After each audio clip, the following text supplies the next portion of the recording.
ایسے کیا personal gains ہیں جو ہماری پولیٹیکل ایلیٹ، جس طرح آپ نے 3-4 نام لیے، ان کو ایسے کیا پرسنل گینز حاصل ہوتے ہیں کہ وہ ویسٹ کی طرف ہی زیادہ جاتے ہیں، ان کا جھکاؤ ویسٹ کی طرف؟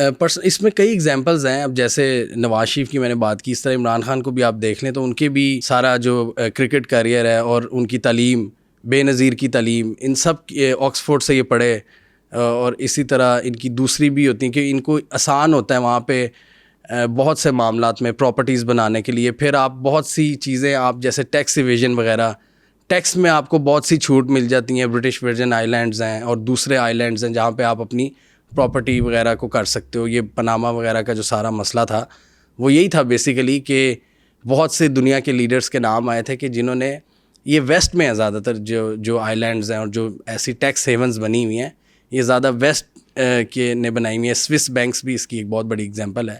تو اس لیے یہ ہماری ایلیٹ کو سوٹ کرتا ہے کہ وہ جو یہاں سے پیسہ بناتی ہیں وہ وہاں پہ ایزیلی پار کر سکتی ہیں. تو آئی تھنک یہ سب سے بڑا ان کا انٹرسٹ ہے. پھر ان کے بچے بھی باہر پڑھتے ہیں، جیسا کہ ہم نے دیکھا ہے کہ آپ کی جو ایلیٹ ہے، رولنگ ایلیٹ، ان کے زیادہ تر کے بچے باہر ہوتے ہیں. تو اب یہی چیز آپ کی آئی تھنک کبھی کبھار نیشنل سیکیورٹی کو کمپرومائز کرتی ہے، آپ کے پرسنل انٹرسٹ.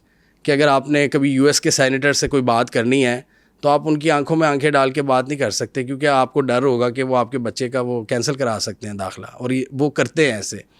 یو ایس میں جو لابیز ہیں وہ بہت پاورفل ہوتی ہیں. وہ پیسہ اگر آپ ان کو دو تو وہ میڈیا میں کچھ بھی اسکینڈل بنا سکتی ہیں آپ کے خلاف. اور دوسرا، ان کو یہ بھی ڈر ہوتا ہے کہ ان کی پراپرٹیز اگر انہوں نے زیادہ چوں چرا کی امریکہ کے یا برٹش کے آگے تو یہ ان کی پراپرٹیز بھی ضبط کر سکتے ہیں.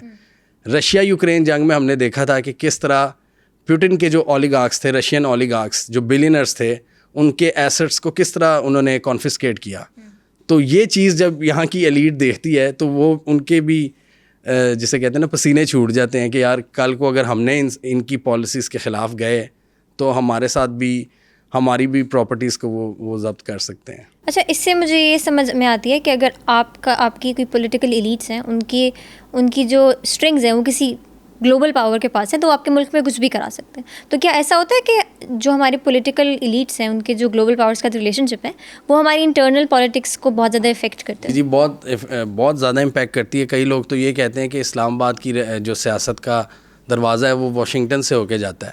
ابھی ہم یہ ریکارڈ کر رہے ہیں تو بہت سی جگہوں پہ بات چیت یہ ہو رہی ہے کہ ٹرمپ آئے گا تو خان باہر آ جائے گا. مطلب یہ ایک پرسیپشن ہے کہ لنکیجز بنائے ہوئے ہیں لوگوں نے کہ ٹرمپ عمران خان کے ساتھ ہے. یہ لوگوں کا خیال ہے.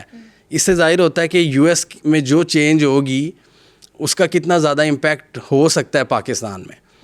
اب چائنا میں کوئی بھی چینج ہے، چائنا میں تو پہلی بات یہ ہے کہ وہاں پہ ایک ہی سسٹم ہے، کمیونسٹ پارٹی ہے، ون سنگل پارٹی سسٹم ہے. یو ایس میں دیکھتے ہیں ہم کہ لائکنگ نظر آتی ہے جو ڈیموکریٹس ہیں اور ریپبلکنز ہیں.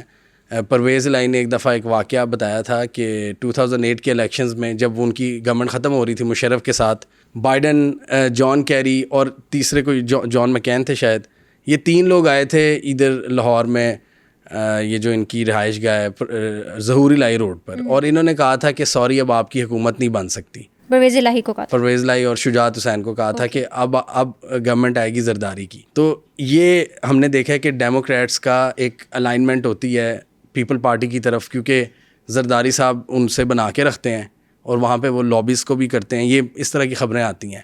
تو اس وقت، اور پی ٹی آئی کی بات کریں، ان کو ایک نیچرل سپورٹ ملتی ہے. بہت زیادہ جو اوورسیز پاکستانی ہیں وہ ان کے حق میں لابنگ کرواتے ہیں کہ خان کے حق میں آپ قرارداد پاس کر دو یا یہ کر دو.